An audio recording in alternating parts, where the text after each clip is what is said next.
What's up, everyone? Christian Duque, MD Noble Weekly, episode 14, brought to you courtesy of IronMagLabs.com. Today is Wednesday, September 20th, post-Olympia edition. I don't know what the judges were thinking to give Phil Heath a perfect score and his 7th standout to Mr. Olympia. He had a big old pregnant gut during the prejudging, and last I checked, the prejudging is where you win the shows. Big Ramy took second. He could have had a little bit better thigh separation, but definitely deserved the win. Didn't get it. Big shocker there. William Bonac looked near perfect, and Dexter Jackson looked phenomenal. Quite frankly, that should have been the top three. Big Ramy, Bonac, and Dexter Jackson. Phil Heath not only should not have won, should not have been in the top three. It's a huge disservice of the sport of bodybuilding personally.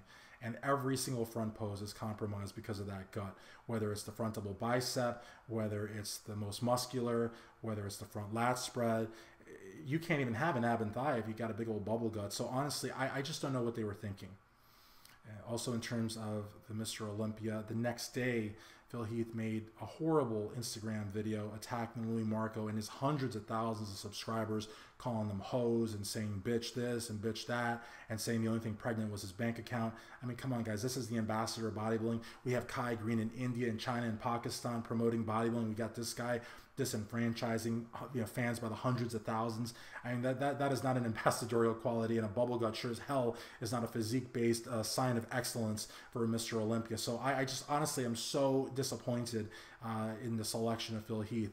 Flexitron taking 5th, another big surprise, another gift. Not as big of a gift as getting a Mr. Olympia with a bubble gut, but still a pretty big gift. And I've told Flexitron, you need to get rid of Chris Aceto, just like I told Cedric. I mean, honestly, Cedric taking 10th, your Arnold Classic champion taking 10th.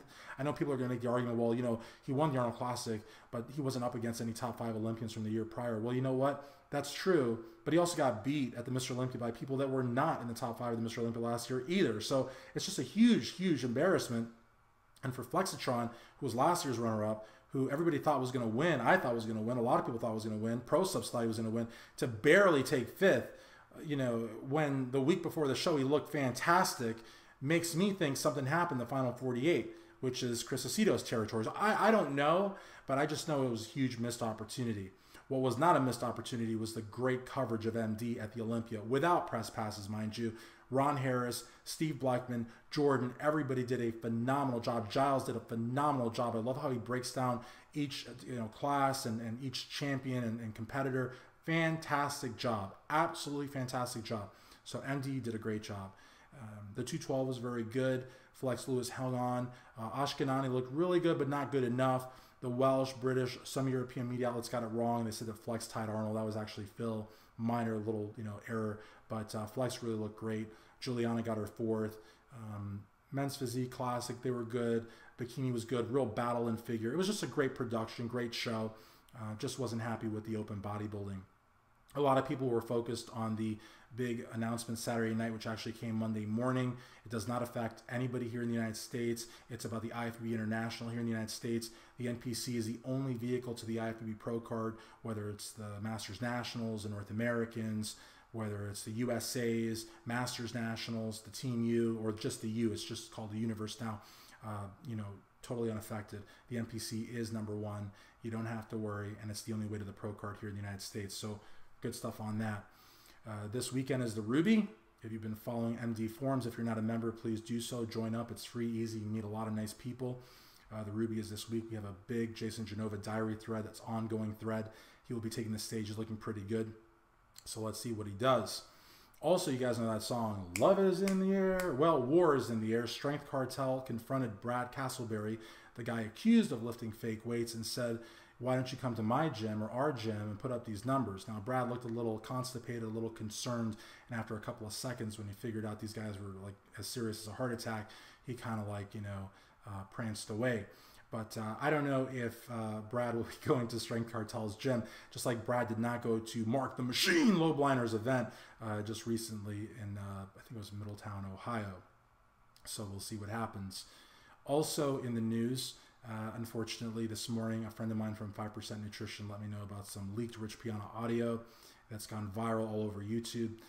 In that audio, Rich confronts his ex-wife, Sarah, about her allegedly stealing from him and her mom allegedly stealing from him and how he wanted both of them out of his house. This was put up alongside some mugshots, allegedly, of Sarah after being nabbed by loss prevention at Saks Fifth Avenue for swiping some bracelets.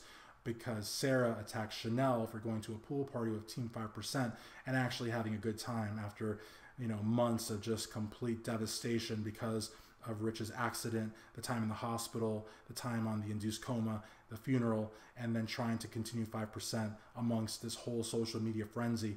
And so I guess in Sarah's book, Chanel does not have the right to smile and have a good time after all of that, and said shame on her on Instagram. So I guess as a result, this leaked audio came out and the mugshots came out, and it's just a really uncomfortable situation over there. But the reality of the matter is, anybody that attacks Chanel is an enemy of mine. I think Chanel did absolutely everything possible, stood by Rich, before Sarah, after Sarah, during the horrible accident, during the induced coma, after he passed away, by the family, by the company. Chanel has been an absolute angel, and so have so many of the Team 5%ers, the real Team 5%ers, that to attack that company, to attack the team, to attack Chanel is bottom of the barrel, just scumbag type thing to do. And honestly, I'm saying that to anybody that attacks them, you'll have an enemy in me. You know, they say you'll have a friend in me, you'll have an enemy in me is what you'll have, because I don't play that shit. Homie don't play that. You know what I'm saying? In Living Color, great show